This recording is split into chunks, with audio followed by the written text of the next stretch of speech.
Hi, I'm Chris, one of the Airfix designers. Which camera are we looking at? Good looking. The main one. Alright, cool. Yeah. Hi, I'm Chris, I'm one of the Airfix designers. Hi, I'm Paramjit, and I'm the other Airfix designer.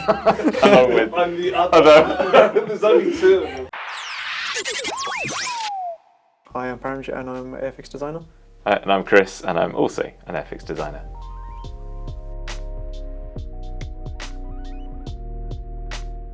Alright, got some questions here today. What have we got? How long does it take to design a model overall? Depends what scale. I think your Hellcat took about 2-3 years. Yeah, so Hellcat was a year of design and then another year in engineering it through, getting the molds right. But that is obviously a big one, so that took longer than normal. Some of the smaller ones, like 6 months? About 3-4, isn't it? For 70-second scale. Like the starter sets only take about a few months. Some of the 70-second ones take about 6 to 9 months. Yeah. Ish.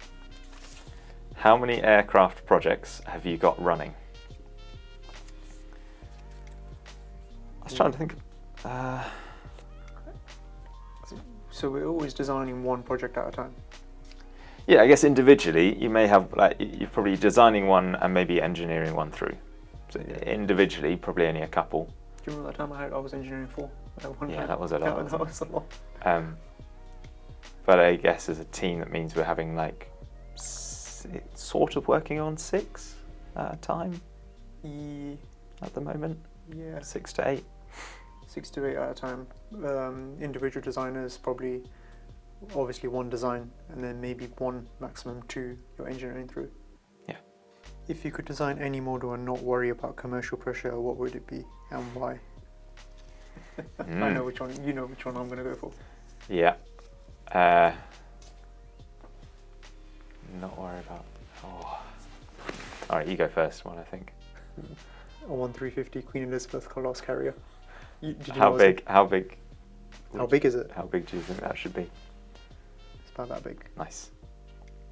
It's that big, folks. Yeah. Yeah, that's probably my favourite one because I love building ships. As you know, I've brought in quite a few over the years. Yeah. That's how I sort of got back into the hobby, building ships, and yeah, that will be the one I would want to do, just because I enjoy doing it. That or the new Gerald R. 4 class carrier, because no one does one yet. Same with the Queen Elizabeth. I know it's quite similar to the Nimitz class, but that will probably be Queen Elizabeth class first, then the Gerald R. Ford. But it's just the Gerald R. one is a lot bigger. Yeah. The Ford class carrier is a lot bigger. It'd be fun to do a 48th Vulcan. Just be absolutely massive. It would just It will look the same then. It just looks like just look the same, but closer. What is the gap between the new kits that are proposed to those that are put into production?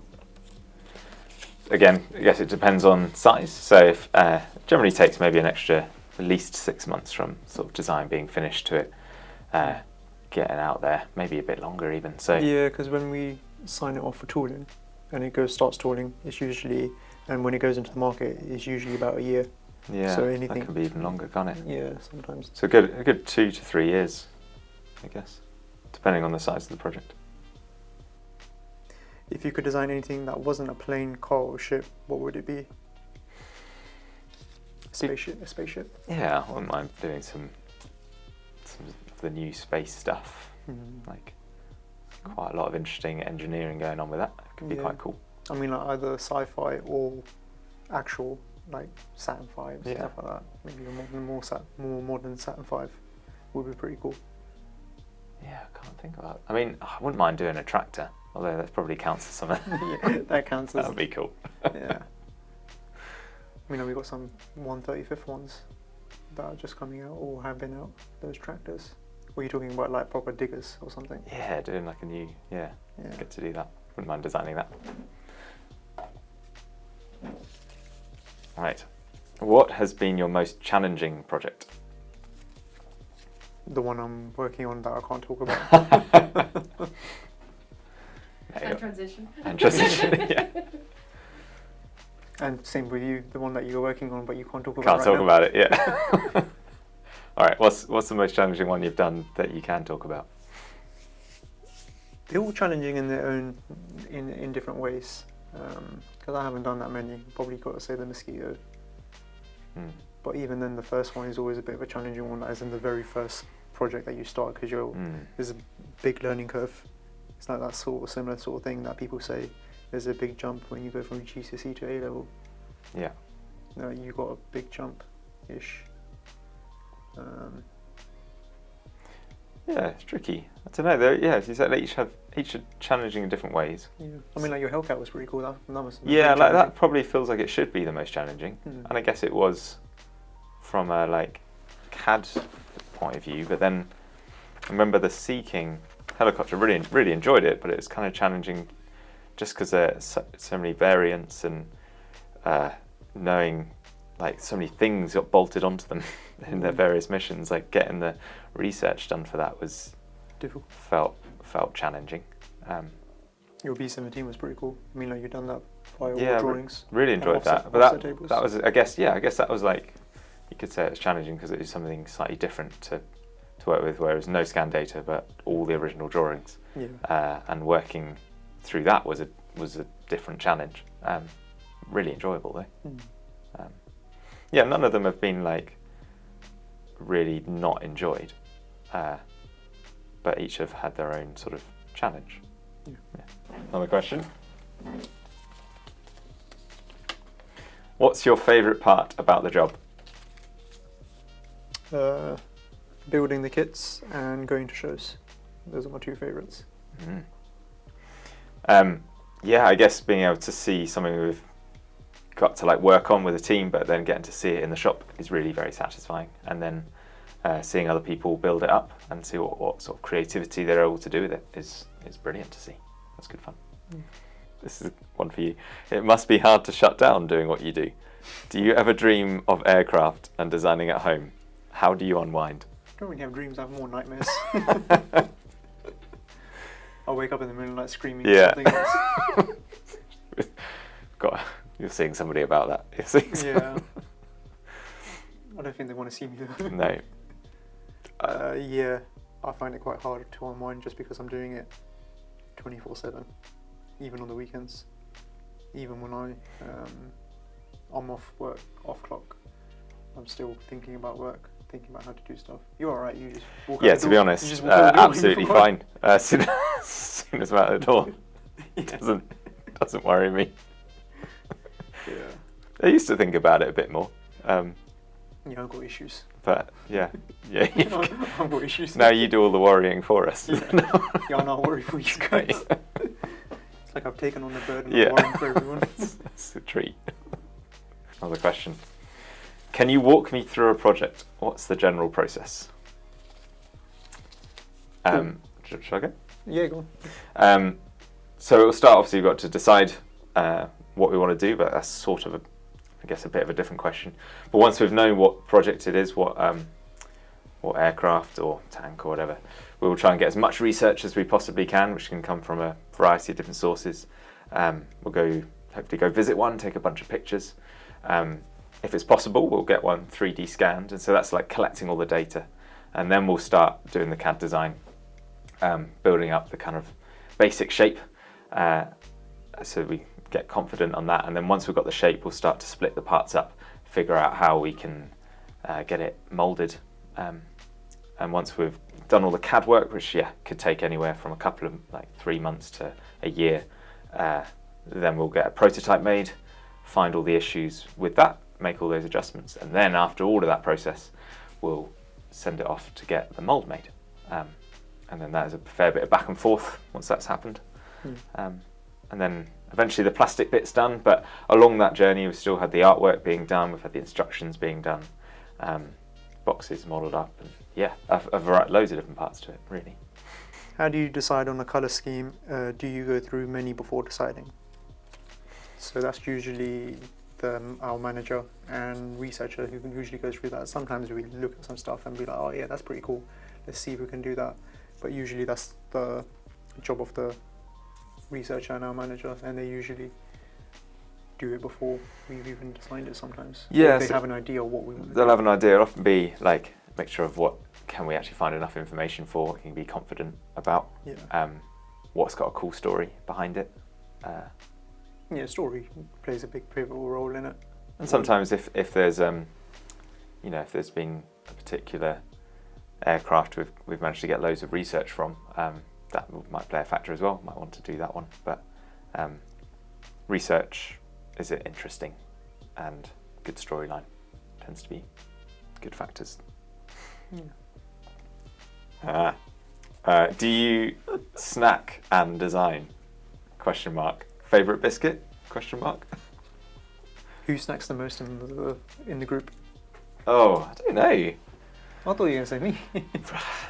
I haven't heard much rustling recently. So. No, I eat more meals rather than snacking. Yeah, it's true. You just eat all day long. Yeah, I just eat But proper meals. meals. Yeah, I have my second breakfast and then my third lunch of the days. I mean, I definitely eat all the sweet things from my lunch early in the morning.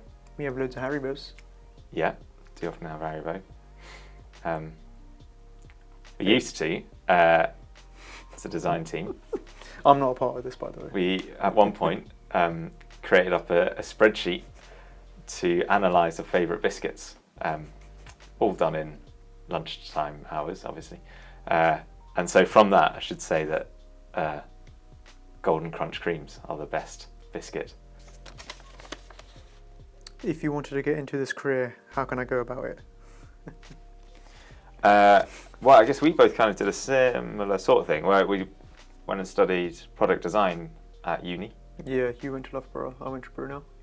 And that gave us like good knowledge of CAD, how to make stuff in computer, 3D on the computer, and gave an idea of like molding constraints and that kind of thing. But if you really want to get into the job, just walk to the stand and ask someone, do you have a job going? Seemed to work. That seemed to work for me. Pilot figure design. Do the pilots get modelled based on generic aircrew or actual pilots? Generic air. Well, Yeah, you generic- base it on the time, get the right uniform and stuff. I mean, the ones that we have are generic pilots that we just have Yeah. a data bank of it. They're more or less the same thing. However, the last time we done it was, as in sculpted aircrew, was the Typhoon. That was the last time we do it. Well, the last time we did do it. I think Yeah, so for that one we got a sculptor. sculptor. Yeah, we did a prototype of the cockpit area to 1:4 scale, and then gave that to a professional sculptor who properly sculpted a pilot to fit in that, and then Yeah, so he was like, holding the controls, holding the control stick. and then something got like that scanned down. But it's expensive, Very expensive. very expensive. And to not do many that. people used it. Yeah, So yeah, that's why we sort of haven't done it for some of the other big kits. which is why we didn't do it in the 24 scale Hellcat. Because realistically, there weren't many wasn't being used a lot for the amount of extra money it cost. Have you ever stuck something to yourself while building? In my defence, right, the prototypes, we've got to build them with super glue, which is so much easier to stick something to yourself in a second. He stuck his hand to his foot. Yeah. I swear. Yes, quite frequently when building those prototypes, get some stuff stuck. Yeah. I remember I gave Luke the super glue and I go to him, make sure you don't stick your hands together. He goes, oh, I'm not an idiot. What did he do? He goes, stuck his hands together. Far too easy. Yeah. What parts of the kit can you recycle? The sort of basic plastic of it is fully recyclable. Yeah. We've even got a recycling symbol on the sprues now as well. Yeah, but once you've painted it, not so much. So don't do that. But the leftover sprues you could Yeah, I mean, technically be I recycled. put mine in the recycling bin. Yeah. Now luckily no one knows where I live because everyone's going to be rummaging through. Find out. Yeah.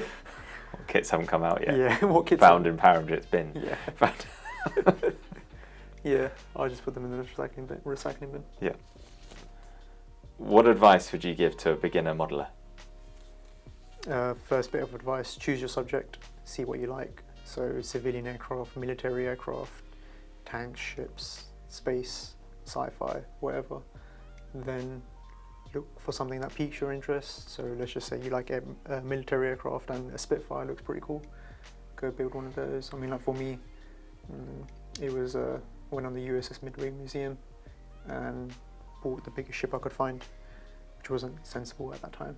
But Not a good way to start. Yeah, still enjoyed it. And obviously, you're never going to put together a work of art straight away. It takes a lot of time and experience. And to be honest, one thing I always say is that you don't need to paint it first time around. Just build the kit and see whether you enjoy it. You can just get a rattle can, spray a bit of primer on there. Obviously, do it outside. Don't do it like in your house. Have a little dedicated workspace.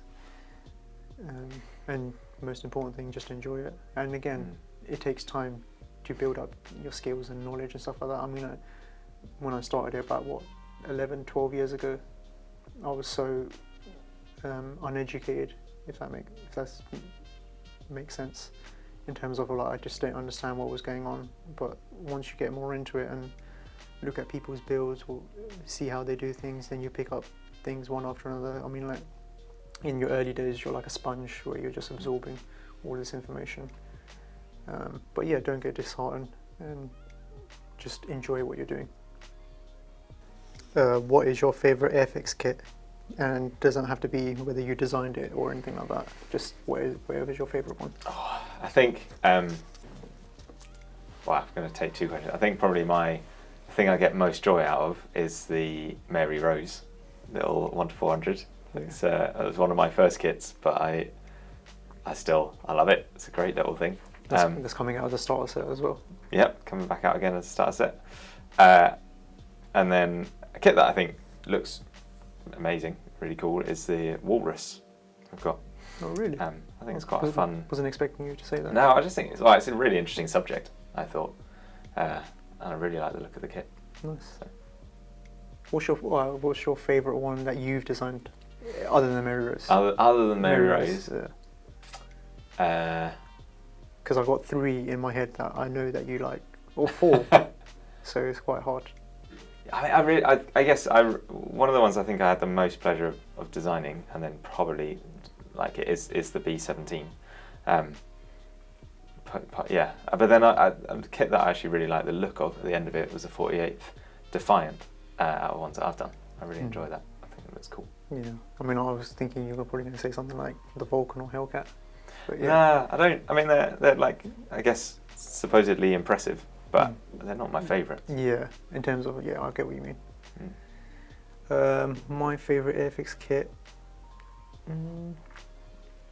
one I enjoyed building quite a bit was, as in the painting stages of it, was one of the P-51s where I'd done the blue nose. That was pretty cool. Really enjoyed that. Doing the Vulcan for the first time during test shots, that was pretty cool. I remember when we were in lockdown, I was calling you saying, oh yeah, try this out, or maybe this is, do you remember that? Yeah, that was last year. Ran out of paint for that. I think I did, yeah. Hellcat was probably one of my favourite. I mean, that was just when I first started, and I think that was just when I just took one home and started building it, and then you guys saw what Was it your favourite because you got to do it for free? Was that why? No, I actually did enjoy that. I mean, yeah, remember I done the stands as well. Designed the stands. That was pretty cool. That was a good project. That was a nice one. And then I've done the pilots. I took the pilots out from the 24 scale Typhoon and put them in there, and then done an in-flight pose. That was pretty cool. Yeah, that was brilliant. And having the engine and everything, doing that for the first and second and third, fourth time was quite fun. They were pretty cool. I mean, like, yeah, that was. I think most people have said that when they're doing the engine, it's like a mini kit in itself, and it's quite enjoyable. But I've done so many kits as Airfix kits. B-17 was pretty cool, just done recently. The milk wagon. You don't just have to say my ones. It's fine. Well, to be honest, I like the scheme rather than the aircraft, okay. So, as in the design of it. The design's rubbish. Yeah, the design's rubbish. The design isn't that great. You could have done a bit better, to be honest. But I like the colour scheme I chose, so technically it had nothing to do with you. But no, P17 was pretty cool. In terms of like the ones I like looking at are those ones sort of thing. In terms of when the ones that are good are the ones that you look at in a few years' time and you're like, yeah, that looks pretty cool. Still like it. Yeah, when you still like it after a few years, then you know it's pretty good. Can you give us any hints on the future range? So you're doing.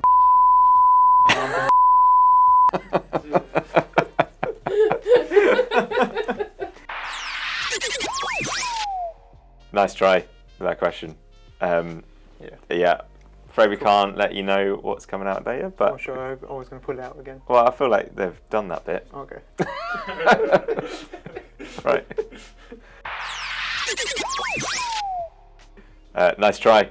Unfortunately, yeah, we can't tell you what's coming out next year yet, but it's not long till you find out what's coming out next year. Yeah. Other than just we're really excited for it. We've got a lot of things that we're really enjoying working on at the moment, and And we got good poker faces, so you can't crack us. yeah, as much as you try. Yeah, it's been good fun.